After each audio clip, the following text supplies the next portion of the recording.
Титулата на Вардар е заверена и клубот по пауза од 6 години повторно е на врвот на македонскиот фудбал, но наместо реакции за спортскиот успех на најуспешниот колектив, се редат критиките, обвинувањата и реакциите од пошироката јавност.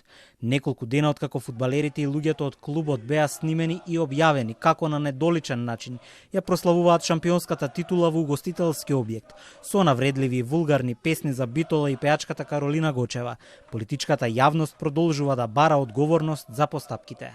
Фудбалската федерација на Македонија викендов ги осуди дел од славеничките стихови на играчите на Вардар, а сега случајот е и во дисциплинската комисија при федерацијата.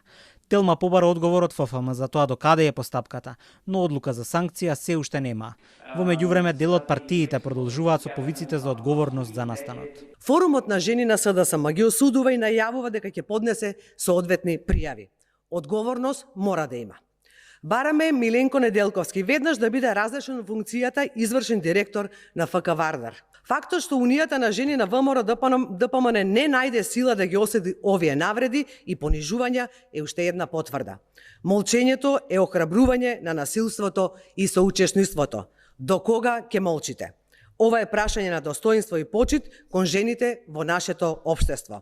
За сега нема официјална реакција од ФК Вардар. На веб страницата на клубот последно објавена вест е онаа за спортскиот успех и резултатот на теренот, но на Facebook веќе соопштија дека се подготвува голема прослава по последниот надпревар за сезоната во сабота.